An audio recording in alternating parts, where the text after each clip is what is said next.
Здравствуйте, мои дорогие! Сегодня я вам хочу рассказать, как я проращиваю зерно для курей. Вот зимой мы старались кормить их все-таки сухим зерном. Сейчас наступила весна. Как и у людей, у курей тоже бывает авитаминоз. И поэтому нужно проращивать зерно, чтобы они получали витамины. Вот, значит, для этого наберем немножко зерна и просто-напросто зальем водичкой сейчас. Вот сейчас включу водичку.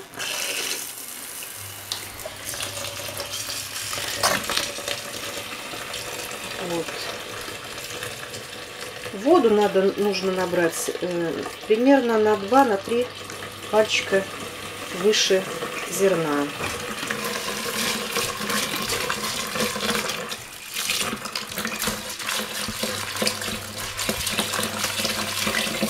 Чтобы оно вот так достаточно. Вот. И оставить вот это зерно примерно на 12 часов. Вот сейчас утро, вечером оно набухнет, и я вам покажу, что дальше нужно с ним делать. Итак, у нас прошло 12 часов, замочили мы пшеницу в часов 10 утра. Сейчас вот 10 часов вечера. Видите, она вся напиталась, разбухла уже. Теперь, значит, берем емкость. Вот от канистры просто половиночку отрезали. Проделали в ней дырочки, отверстия. И высыпаем туда это зерно. Вот так. Вон водичка сразу потекла. Темненькая такая. Так, сейчас нужно немножко промыть.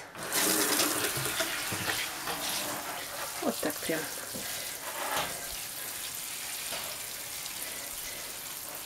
Так, одной рукой не очень удобно делать.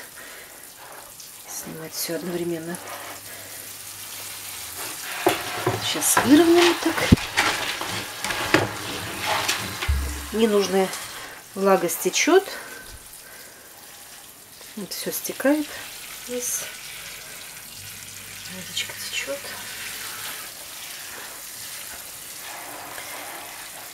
Вот, промыли. И теперь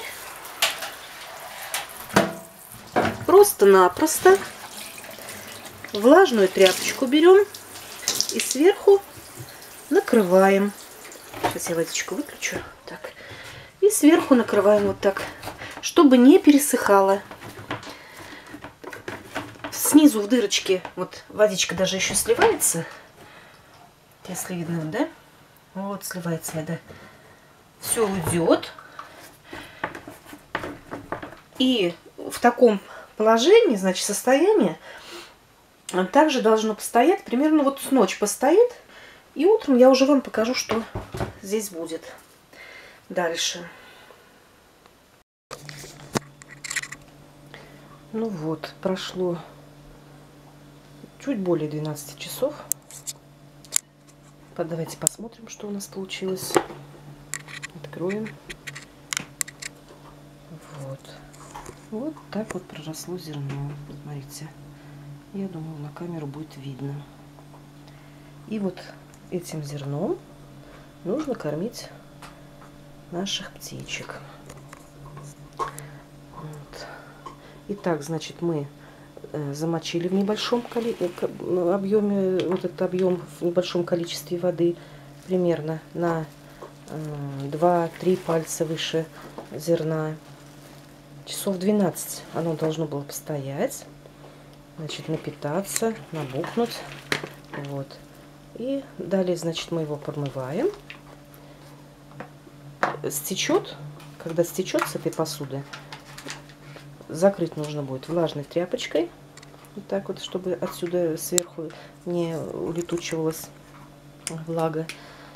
И, значит, примерно 12 часов она должна так постоять. Ну, желательно в теплом месте. Вот, это газовый бак вот у нас есть. И я туда ставлю И оно прорастает. Вот уже с такими ростками, вот знаете, даже больше ростки, в принципе, даже нежелательно. Вот такие вот самые-самые хорошие. Вот говорят, что здесь вот самое большее количество витаминов. Вот. Ну что ж, желаю успехов, чтобы ваши курочки приносили вам яйца. До свидания, всего хорошего.